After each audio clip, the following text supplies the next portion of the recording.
Assalamualaikum warahmatullahi wabarakatuh. Selamat pagi bagi kita semua. Perkenalkan, nama saya Dr. Agustin dari Fakultas Teknologi Universitas Surabaya. Berikut ini akan saya sampaikan mengenai salah satu bentuk produk fermentasi, yakni kaumis dengan bahan dasar susu kuda liar Sumbawa yang kaya akan protein dan rendah lemak.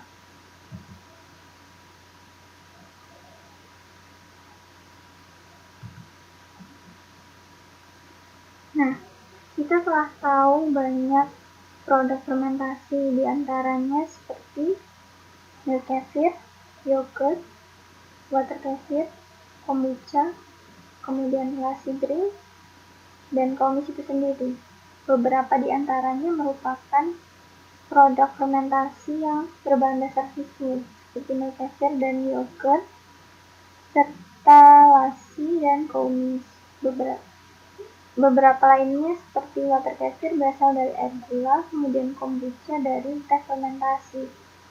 Nah, rata-rata dari fermentasi ini menggunakan bakteri asam laktat untuk fermentasinya. Ada juga yang menggunakan khamir seperti pada fermentasi kaumis, kemudian pada fermentasi kefir. Nah, selanjutnya saya akan menjelaskan bahan dasar awal pembuatan dari kaumis. Kita tahu banyak produk susu seperti susu sapi, susu kambing. Nah, yang salah satunya yakni di sini ada susu kuda liar yang berasal dari Sumbawa, di mana susu kuda liar Sumbawa memiliki sifat asam dengan pH berkisar antara 3 sampai 4. Ia diketahui tidak mengandung bakteri patogen sama sekali, kemudian tidak juga mengandung bahan pengawet maupun bahan yang membahayakan, serta nilai gizinya baik dan kadar lemaknya termasuk rendah, yakni 0,97%. Selain itu, susu kuda liar Sumbawa mengandung bioaktif susu berupa immunoglobulin dan galactoferrin yang mempunyai aktivitas antimikroba serta sangat baik untuk metabolisme di tubuh. Tak lupa, kadar protein pada susu kuda liar mencapai 2,7%. Selain itu, diketahui pada susu kuda itu memiliki banyak kandungan vitamin, mineral, dan tingkat pencernaan yang baik, sehingga ini baik untuk tubuh. Nah, selanjutnya akan saya jelaskan mengenai kaumis itu sendiri, di mana kaumis merupakan salah satu produk fermentasi susu yang berasal dari kuda betina. Minuman ini asal mulanya dari daerah Asia Tengah dan Uni Soviet. Telah banyak dikenal juga di steppe Asia Tengah, kemudian Humo Bulgar, Turki, dan juga dari Mongol. Minuman ini kurang lebih mirip dengan kefir. Kenapa dikatakan demikian? Dapat dilihat dari kandungan alkoholnya. Biasanya pada kefir kandungan alkohol berkisar antara 1%, sedangkan pada kaumis berkisar antara 1 hingga 3%, dengan kandungan asam laktat mencapai 0,7% dan 1,8%, kemudian CO2 sebesar 0,5 sampai 0,9%. Nah, kaumis memiliki beberapa jenis bergantung dari kadar asam laktat dan alkoholnya. Ada yang weak, di mana itu asam laktatnya mencapai 0,6 sampai 0,8% dengan alkohol 0,7 sampai 1%. Kemudian yang medium Semakin tinggi asam laktatnya 0,8 sampai 1% dan alkoholnya pun meningkat 1,1 hingga 1,8%. Sedangkan yang terakhir adalah yang strong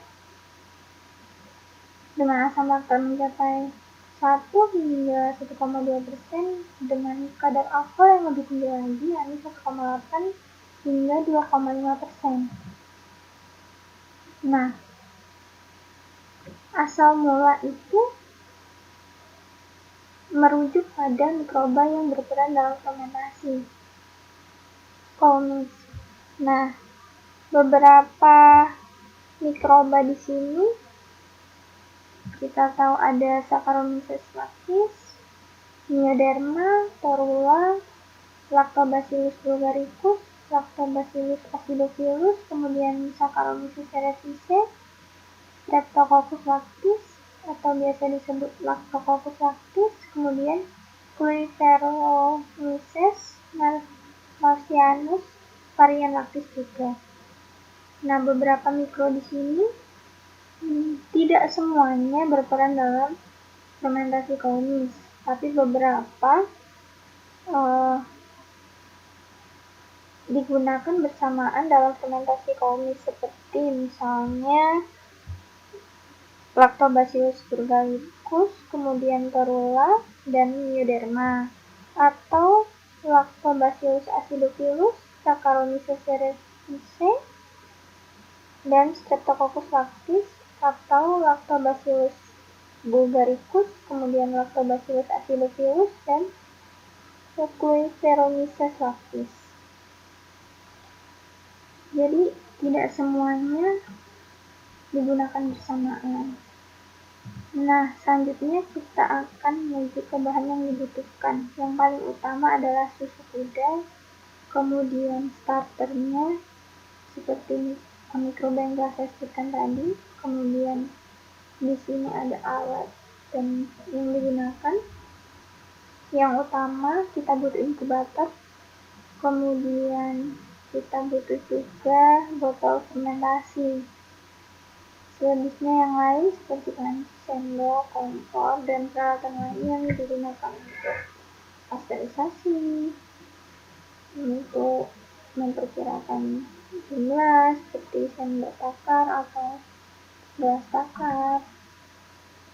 Nah, tahapan terpenting yakni kita melihat bagaimana sih proses pembuatannya. Terdapat dua diagram.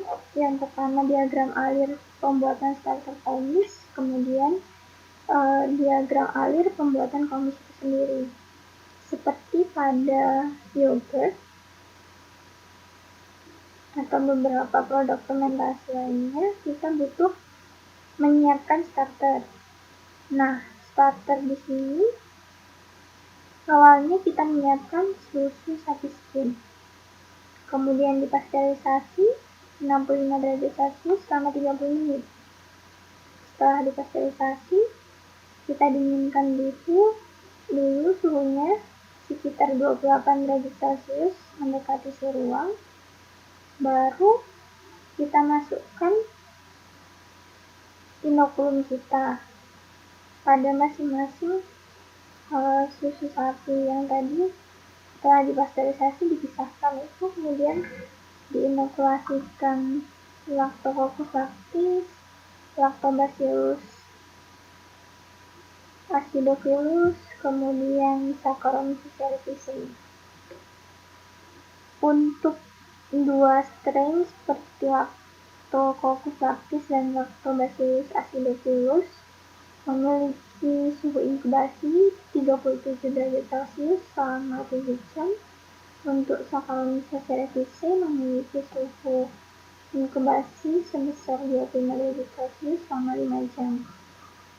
Setelah inkubasi, ketiganya dicampur dan ditambahkan susu kuda yang telah dipasteurisasi pada suhu yang sama, yakni 65 derajat Celcius selama 30 menit dan telah didinginkan pada suhu berkisar 28 derajat Celcius. Setelah penambahan, Kita inkubasi lagi selama 24 jam pada suhu 28 derajat Celcius. Dan jadilah starter untuk omis. Nah, kemudian kita masuk ke diagram alur pembuatan kumis. Di sini ada susu kuda. Kemudian dipasteurisasi pada suhu 70 derajat Celcius selama 30 menit. Dinginkan mencapai suhu ruang. Kemudian inokulum yang telah siap tadi ditambahkan sekitar 30% dari volume total. Lalu dicampur rata, kemudian diinkubasi selama 24 jam pada suhu 28 derajat Celcius. Selain itu juga dilakukan pendinginan suhu 20 derajat Celcius, kemudian dikemas dalam botol. Nah, untuk pematangannya pada suhu 20 derajat Celcius selama 2 jam. Kemudian disimpan pada suhu 5 derajat Celcius. Nah, ini semua tahapan pembuatan omis. Nah, selain itu perlu kita tahu apa sih manfaat omis. Omis sejauh ini kita tahu mengandung rendah lemak karena dari susu kuda. Jadi baik dikonsumsi untuk penderita kolesterol. Kemudian telah digunakan untuk bahan terapi seperti di Rusia untuk menanggulangi penyakit tuberkulosis, gangguan pencernaan, avitaminosis, anemia, kardiovaskular, hiper dan ginjal. Juga dia dapat menghambat pertumbuhan patogen. Dia punya kemampuan antimikroba pada mikroba tertentu seperti Escherichia coli, Bacillus cereus, dan Mycobacterium. Nah, kita berada di penghujung akhir. Dapat saya simpulkan bahwa sebagai bahan dasar omis, susu kuda alias Sumbawa ini memiliki tingkat keasaman 3-4 dengan kadar lemak rendah sekitar 0,97%. Kemudian, omis merupakan produk fermentasi susu kuda betina berasal dari Asia Tengah dan Uni Soviet dan banyak dikenal di Eropa Timur, serta Asia Tengah, kuno Bulgar, Turki, dan Mongol. Dia mengandung bioaktif protein berupa lisosin dan imunoglobulin, di mana lisosin ini terkait dengan